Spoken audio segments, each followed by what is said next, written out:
네, 국회 정상화를 위한 여야의 협상이 계속되고 있습니다. 최대 쟁점이었던 패스트트랙 법안 처리를 어떻게 할 것인가, 정치개혁특위와 사법개혁특위는 그대로 연장할 것인가, 이런 부분이 쟁점이 되고 있다고 합니다. 지금 국회 주변에서는 어제까지는 협상이 잘 되는 듯 했는데 오늘 아침에는 또 다시 원점으로 되돌아간 것 같다는 얘기가 나옵니다. 지난주부터 계속 온탕과 냉탕을 오가고 있는 듯한 모양새인데요. 오늘 정치와 호장용은 강병원 더불어민주당 의원 그리고 김정재 자유한국당 의원 두 분 모시고 자세한 정가 소식부터 알아보겠습니다. 안녕하십니까? 네, 안녕하세요. 필요한 게 뭡니까, 의원님? 지금 뭐 패스트트랙 얘기도 나오고요. 그건 또 됐는데 또 다른 얘기가 또 나왔다, 이런 얘기도 있습니다. 특히 연장, 이게 또 문제입니까? 지금 사실 국회 정상화를 지금 다 바라고 있습니다. 저희도 지금 가장 바라고 있는 게 국회 정상화인데 뭐 여러 가지 지금 뭐 민주당에서는 추경 탓을 추경을 해야 된다. 추경을 하면 민생이 살아날 것처럼 얘기하지만 다 아시다시피 추경 얼마 안 되지 않습니까? 그러니까 뭐 경제정책 전환해야 된다는 걸 알고 있고 또 그걸 위해서는 지금 국회를 열어야 된다. 동의를 합니다. 그런데 지금 가장 문제가 지난번에 합의 처리한다. 합의 처리를 원칙으로 한다. 이것 때문에 지난번에 좀 논쟁이 있었는데요. 이것만 저는 해결이 되면 아까 걱정하시는 그 부분들이 다 저는 자동적으로 해결이 되지 않을까 싶습니다. 예를 들면 지금 현재 뭐 정개특위, 사개특위도 문제가 되고 있다고 하는데 이것도 합의 처리만 된다면 합의 처리를 한다라고만 하면 이 부분도 저는 정개특위, 사개특위도 올 6월이면 6월이면은 이게 임기가 종료가 됩니다. 그래서 이게 다시 연장도 저는 될 거라고 보고요. 가장 관건은 합의 처리한다라고 보고요. 여기에 대해서 어제까지 제가 조금 전까지만 하더라도 상당히 민주당에서 잘 받아들이고 지금 미세 조정만 남아 있다 이렇게 들었거든요. 그래서 저는 그 좀 달리 우리 강병원 의원님과 달리 좀 낙관을 합니다. 왜냐하면 정치인들은 국민을 외면할 수 없다고 봅니다. 그래서 낙관을 하고 있고요. 알겠습니다. 아무튼 진정성만 가지면 국회는 열릴 수 있다고 봅니다. 근데 지금 보면 그 바른미래당의 오신환 원내대표가 한 얘기가 뭐였냐면 협상 진행 중에 새로운 쟁점을 자꾸 만들어서 협상을 후퇴시키는 것은 바람직하지 않다, 이렇게 얘기했습니다. 이게 협상 진행 중에 새로운 쟁점을 자꾸 들고 나온다라는 그 얘기인데 새로운 이게 쟁점이라는 게 아까 말씀하신 정개특위, 사개특위인데 그 말이 따로 되는 게 아니고요. 사실은 합의 처리한다라만 되면 그 두 특위는 그대로 가도 되는 거죠. 그러니까 어제까지는 패스트트랙을 합의 처리 또는 뭐 노력한다 또는 원칙으로 한다, 우선으로 한다, 이 부분에 대해서 합의가 됐기 때문에 분위기가 괜찮다라고 했던 거 아니에요? 제가 그걸 여쭤봤어요. 제가 조금 전에 원내대표한테 여쭤봤더니 그것만 되면 나머지는 다 뭐 순조롭게 가지 않나 그렇게 말씀을 하시더라고요. 그게 나경원 원내대표의 거듭이란 말씀이신 거죠? 저는 좀 달리 보는데요. 아마 이제 그 직접 이렇게 공개적으로 하는 발언과 협상장에서 나눈 얘기는 좀 다른 것 같아요. 일단은 황교안 당대표 같은 경우는 모든 자리에서 패스트트랙 철회와 사과를 주장을 하고 있습니다. 네, 그게 지금 안 바뀌고 있습니다. 예, 하루에 한 번씩 이 말을 하면서 황교안 가이드라인이라는 말이 나올 정도로 패스트트랙 철회와 사과를 얘기하고 있는데 저희 당이라든지 국민들이 보기에는 이건 정말 있을 수 없는 주장을 하는 것이거든요. 그래서 이런 부분들에 대해서는 뭔가 어쨌든 합의할 수 있는 문구를 만들어낸 것 같은데 또 다른 뭔가 협상에서의 요구 조건을 들고 왔기 때문에 오신환 바른미래당 원내대표 그런 말을 했다고 생각이 들고요. 저기 또 다른 조건 중에서 그 특위 연장 부분도 있고요. 또 경제청문회 얘기가 또 오늘 아침에 나왔어요. 경제청문회를 지금 한국당에서 요구를 하고 있는 겁니까?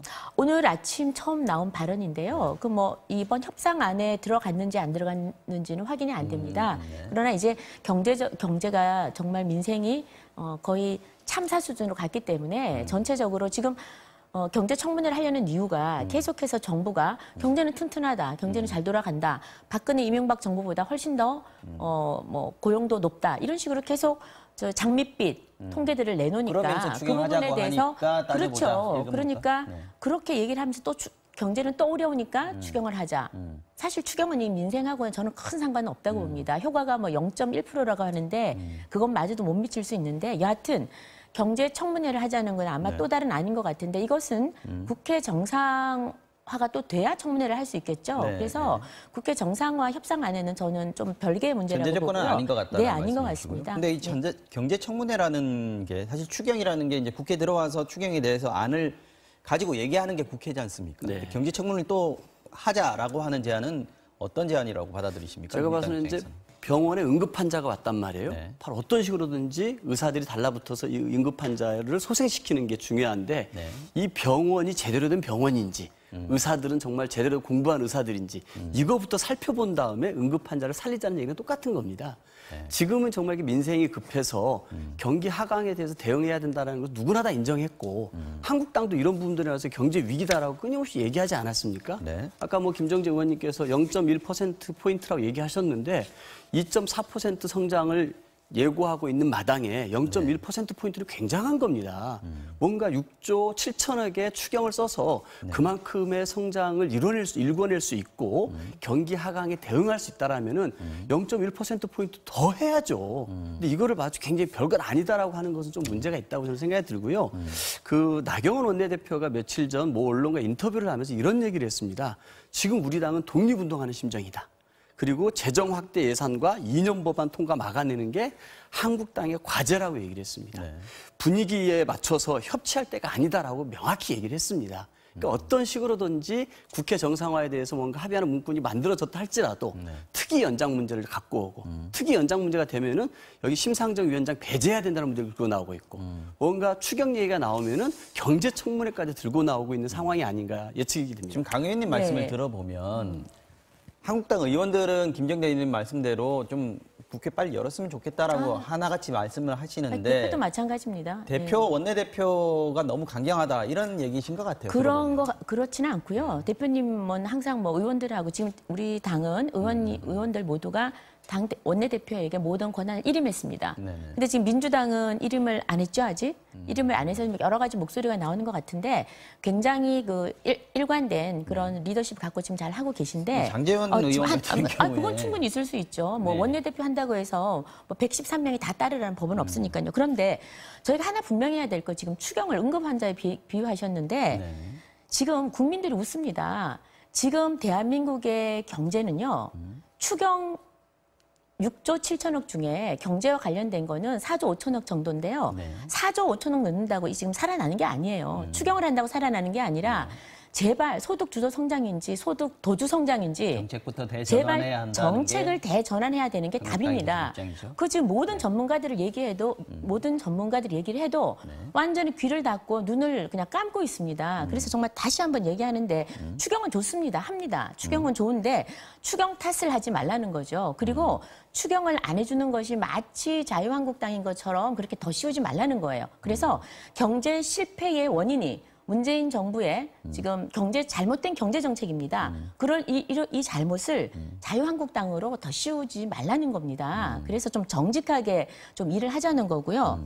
그다음에 전문가들 지금 다들 정책 방향 수정하라고 얘기를 하고 있습니다. 다시 한번 제가 정말 수도 없이 나와서 얘기하는데 추경 탓하지 마십시오. 그리고 추경은 만병통치약이 절대 아닙니다. 전문가들 그리고 중에서는 추경 근데 내용을 보면요. 추경 내용을 보면 다 아시겠지만 6조 9천억 중에 지금 한 3조 6천억을 빚을 내서 하는 거거든요. 그런데 재난 예산은 2조 2천억밖에 안 돼요. 4조 5천억 정도가 소위 말하면 경기 회복 근데 내용을 보면 안에 다 단기 일자리 예산이 대부분입니다. 그리고 소위 말하면 수출 지원이나 추경을 좀 자세히 들어가게 되면 시간이 너무 길어져서 그러니까 한마디로 얘기하면은 경제를 살리는 게 아니라 단기 처방, 땜질식 그야말로 심지어는 지역의 어떤 민원성 예산 이런 것도 있고요.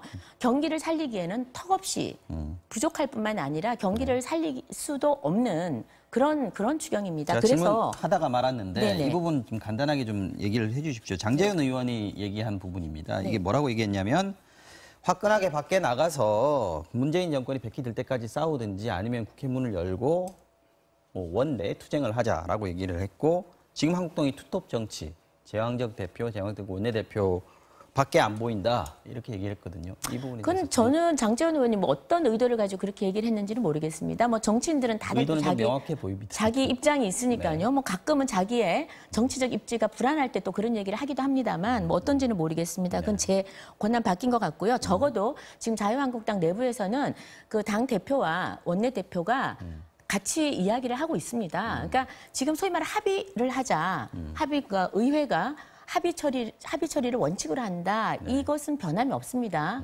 그 원내나 또 대표님의 변함이 없고 그다음에 지금 사실은 저희가 국회 정상화를 간절히 바라는 이유는 야당으로서 문재인 정부에 대해서 견제와 비판을 알겠습니다. 제대로 하려고 그러면 네. 국회가 열려야 됩니다. 무슨 그래서 말씀인지 저는 알겠습니다. 열자는 거고 네. 열자는 기본적인 저희 요구 조건 딱 하나뿐입니다. 합의 처리하자. 알겠습니다. 딱 하나입니다. 예, 강 의원님 지금 쭉 길게 얘기하셨으니까 강 의원님께서 얘기하실 부분을 좀 예, 찾아보시죠. 원래 장제원 의원 같은 경우는 여당 공격에 선봉에 섰던 의원 아닙니까? 그렇습니다. 정말 목소리도 크시고 액션도 좋아서 여당 공격에 선봉에 서셨던 분인데 이분이 그런 얘기를 합니다. 네. 정치의 중심인 국회는 올수도 시켜놓고 당대표하고 나경원 원내대표가 이미지 정치에 올인하고 있다. 이런 얘기를 하고 있습니다. 아니 조선일보 같은 데하고 인터뷰를 할 때는 네. 이 재정 확대 예상과 이념 법안 통과를 막아내는 게 우리 당의 임무고 과제다. 이 독립운동하는 심정으로 막아내겠다고 얘기하고 있고 지금 협치할 때가 아니라고 이렇게 명확히 얘기를 합니다. 그래놓고 또 이런 자리에 와서는 국회를 열겠다고 얘기하면서 막상 하나도 협조해주지 않고 있습니다. 저는 이런 부분들에서 굉장히 이렇게 좀 이미지 정치, 쇼에 너무 능통하고 결국 이것이 그 태극기 부대, 저는 태극기 모독 부대라고 부릅니다만 그들에게만 이렇게 구애하고 있는 황교안 대표와 나경원 원내대표의 이중적인 모습이 그렇게 적나라하게 드러나지 않나라고 생각이 듭니다. 알겠습니다. 추경에 대해서 만약에 부족하다고 생각하시면 경기 하강에 대응하기 부족하다 싶으면은 국회에 들어오셔서 이거 10조 하자. 15조 추경해야 된다라고 주장을 해야지 국회는 들어오지 않으면서 추경안에 무슨 내용 하나하나 가지고 이게 어떤 내용이 잘못됐네 잘못됐네라고 하는 것은 진정성 없어 보인다고 생각하고요. 이 추경에 대해서 끊임없이 총선령이라고 얘기를 합니다. 그럼 박근혜 정부 때 2013년 추경은 2014년 지방선거용이었습니까? 2015년 추경은 2016년 총선용이었나요? 그렇지 않습니다. 이거는 우리 국민들의 민생을 챙기는 사안이기 때문에 이런 사안들에 대해서는 저는 정쟁을 접어야 된다고 생각합니다. 알겠습니다. 그러니까 저도 하나만 얘기를 하겠는데 지금 그 국회 정상화를 위해서 협상을 할 때는 양쪽에 다 진정성이 있어야 됩니다. 네. 아까 말씀하신 대로 뭐 이미지 정치다, 총선용이라고 한다, 비난한다 이런 것들 여러 가지 이야기가 나오는데 저는 정말 양당이 이제는 모든 걸 내려놓고 좀 진정성 있게 했으면 좋겠습니다. 첫째는요. 협상을 흘리면 안 됩니다. 중간에. 네. 협상의 내용을 중간중간 흘리기를 하면 협상이 중단이 됩니다. 그리고 두 번째, 대통령이 끼어들면 안 됩니다. 청와대가 끼어들면 안 됩니다. 그 얘기는? 대통령이 해외 순방 가면서도 뭐 국회가 이러저러하다 빨리 열어라라는 정치적 메시지를 던지고 강기정 그 정무수석이라는 사람이 손학규 대표 만나서 한국당 빼고 하자 이렇게 뒷얘기를 하고 그래서 이런 걸 좀 중단해야 된다는 거죠. 잘 나가다가도 서로 여야가 저는 이인영 원내대표님도 첫 번째 당신의 본인의 리더십을 평가받는 자리입니다. 얼마나 중요하겠습니까? 그리고 국정이든 국회든 모든 책임은 실제로는 정부 여당이 지는 겁니다. 국민이 힘든 거는 문재인 정부 욕을 하지 누가 야당 심판이라는 게 있을 수 없어요. 문재인 정부 심판입니다. 따라서 이런 지금 대통령이나 지금 청와대의 간섭 제발 좀 스톱하라는 거고 그냥 국회대로 내버려 두라는 거예요. 상권 분립이 있지 않습니까? 알겠습니다. 그래서 민주당과 자유한국당 그리고 저 바른미래당이 정말 테이블에서 조용히 그리고 진지하게 진정성 있게 알겠습니다. 하자는 예. 겁니다. 네. 예, 제가 한마디 드려도 될까요? 아마 짧게 하고 다음 예. 얘기로 좀 넘어가겠습니다. 한국당이 노리는 건 아까 김정재 의원님 말씀하셨던 게 그대로 드러납니다. 이 모든 건 여당이 책임지게 될 것이다. 네. 그렇죠. 이렇게 국회를 정상화시키지 않고 파행으로 끊임없이 끌고 가면은 이 모든 책임은 여당 책임이기 때문에 그런 의도가 있다. 총선에서 말씀하시는 우리가 거예요. 이길 수 있다라는 그 희망을 가지고서 끊임없이 민생이고 법안이고 다 필요 없는 겁니다. 오로지 소란 일을 일으키고 파행하는 게 이기는 길이라고 생각하는 것이죠. 예, 다음 얘기로 좀 넘어가겠습니다. 문재인 정부 비판할 게 너무 많기 때문에 국회가 열리면 좋습니다. 저희는. 자, 막말 얘기 좀 네. 해보겠습니다. 네. 지금 뭐 막말이냐 아니냐, 뭐 이건 막말로 봐야 되느냐, 뭐 막말이라고 하는 게 막말이냐 이런 얘기들이 계속 나오고 있는데 철렵질 발언으로 지금 논란을 일으켰던 민경욱 자유한국당 대변인입니다. 이분이 이제 이번에는 나도 피오르 해안 관광하고 싶다라는 말을 했습니다. 이게 좀 논란이 되고 있는데 지금 문재인 대통령이 북유럽 순방을 지금 하고 있지 않습니까? 이제 피오르 해안 그걸 이제 약간 좀 비아냥된 거 아니냐, 비꼰 거 아니냐 이런 얘기들이 나오고 있는데 이분 뭐 어떻게 생각하시는지 좀 말씀해 주십시오. 최근에 이제 저희 당 대변인께서 민경욱 대변인 이런 막말들에 대해서 이 막말 수도꼭지라고 표현을 했는데요. 왜 이렇게 끊임없이 이렇게 막말들을 더해서 자기 이미지를 높이는지 모르겠습니다. 제가 봐서는 한국당 내에서 황교안 당대표가 심사 일어나라 이런 부분에 엄중한 경고를 했음에도 불구하고 그 처벌이라는 것은 결국 경고 수준입니다. 그러니까 결국은 그 막말을 하는 사람들에 대해서 오히려 저는 격려하고 있고 독려하고 있는 건 아닌가 싶고 그렇게 함으로써 끊임없이 정치권에 대한 불신을 일으키고 정부 여당을 공격하고 국회 파행의 책임을 정부 여당에 돌림으로써 끊임없이 한국당 지지층들을 결집하려고 하는 그런 의도인 것 같아요. 막말이 나오는 이유가 그렇다는 거죠. 대통령의 해외 순방 중에는 좀 정쟁을 자제하는 그런 분위기도 있었습니다. 특히 철렵질 발언 같은 경우는 저는 심각한 발언이라고 생각하는데요. 고기잡이질 아닙니까? 그럼 고기는 누굽니까? 핀란드 대통령, 노르웨이, 그리고 스웨덴의 정관계 핵심 지도자들 다 물고기라고 표현한 심각한 발언들 아니겠습니까? 이런 발언을 대통령의 해외 순방에 빗대어서 제1야당의 대변인이 뭐 퍼부어 된다는 것 자체가 저는 심각하게 문제가 있다라고 생각합니다. 저는 알겠습니다. 이런 것들 빨리빨리 접어야 되고 황교안 대표가 이런 것들에 대해서 빨리 심각하게 징계를 해야 되지 이런 것들을 정말 이렇게 쳐다만 보고 오히려 독려해서는 안 된다고 생각합니다. 안타깝습니다. 막말이 뭐냐 하는 부분에 대해서 이제 황교안 대표가 아무거나 막말이라고 갖다 붙이지 말아라는 취지로 얘기를 했습니다. 지금 자유한국당 의원들은 제가 봐서는 숨을 잘못 쉬어도 막숨이에요. 제가 봐서는. 네. 막말은 절대 해서는 안 됩니다. 잘못된 말은. 이거는 뭐냐면 자유한국당이든 민주당이든 이거는 정치인의 품격이고 국민들이 굉장히 피곤해합니다. 국민들이 불편해하고 이런 말 해서는 안 됩니다.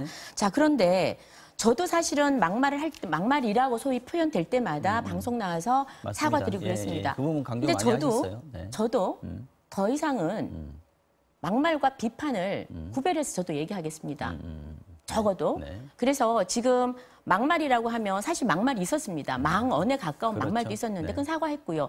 징계가 솜방망이를 하든 안 하든 징계 절차를 했습니다. 당내에서. 그 사람들은 나중에 그분들 몇몇 분들은 국회 특위에서 또 윤리 특위에서 그 아마 그 뭐 징계를 받든 어떤 결과가 나타날 텐데 과연 민주당은 저도 뭐 남 탓 안 하고 싶은데 민주당이 지금 경제 참사로 굉장히 궁지에 몰렸었어요. 그러다가 조금 저희 당에서 말 실수가 나오니까 그때부터 막말로 해서 온 언론이 몇 달을 우려먹었습니다.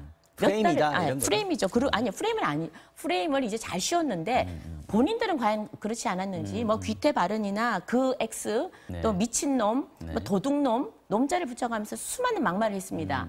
그러나 저희 한국당에서는 그때 그렇게 프레임을 못 씌운 게 지금 굉장히 안타까워요. 물론 언론이 협조를 안 해줬지만 언론이 몇 달을 우려먹어줘야 되는데 그게 안 돼서 굉장히 안타깝고요. 두 번째는 막말과 비판은 구별돼야 됩니다. 네. 이번에 민경욱 의원님께서 대변인께서 글을 내고 오늘 피오르드에 관광하고 싶다 그랬는데 이 말은요 단어에 천착할 일이 아닙니다. 이 말은 뭐냐면 지금 대한민국의 기업들, 중소기업, 대기업 모두 다 거의 새우 싸움에 고래 싸움에 새우 등 터질 판입니다. 지금 중미 네. 거의 무역 전쟁, 경제 전쟁이 뭐 이거는 끝없이 지금 가고 있습니다. 그런데 지금 그렇죠. 등 굉장히 터지는 위협적입니다. 정도가 아니라 지금 내장이 다 나올 판이에요. 그런데 이런 상황에서 이런 무역 갈등 상황에서 기업들한테 니네 알아서 하세요.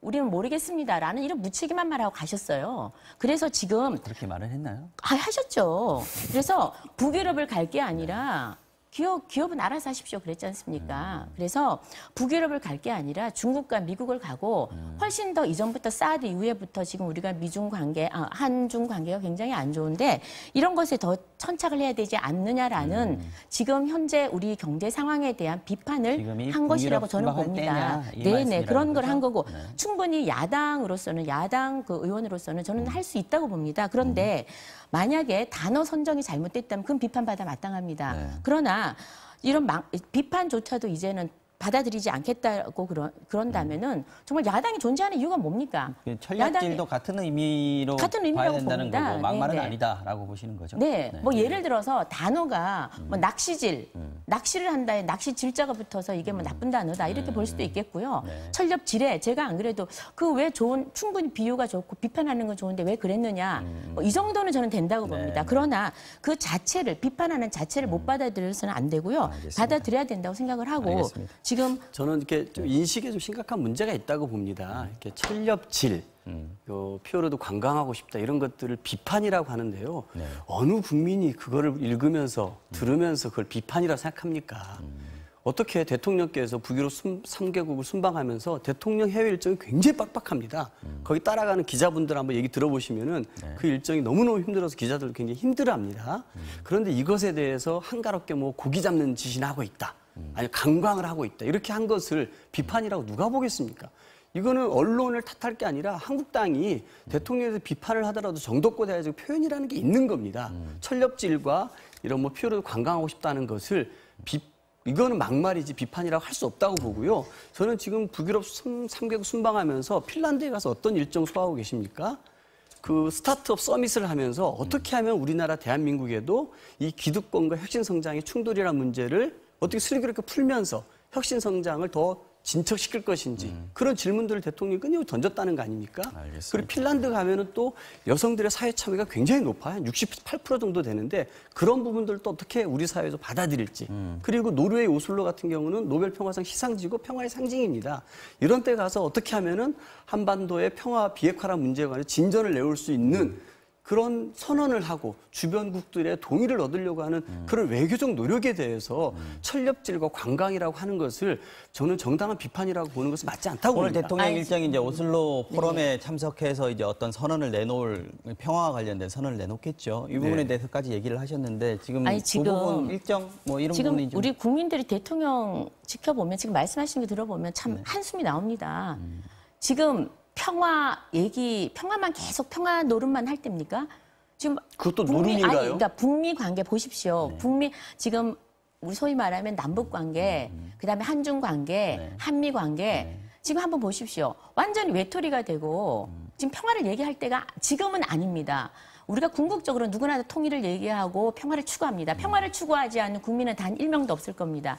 평화 대신에 전쟁을 얘기하는 국민은 단 1명도 없을 것입니다. 그럼에도 불구하고 지금 이 모든 국제적인 상황에서 외톨이가 되고 지금 평화로 가는 길에 많은 지금 장막들을 쳐지게 한 장본인이 지금 누굽니까? 문재인 대통령 운전자로 이미 물 건너 갔습니다. 뭘 제대로 합니까? 미국과의 관계 엇박자 다 내고 있습니다. 엉망진창이 됐습니다. 한중 관계 사드 이후로 전혀 풀리지 않습니다.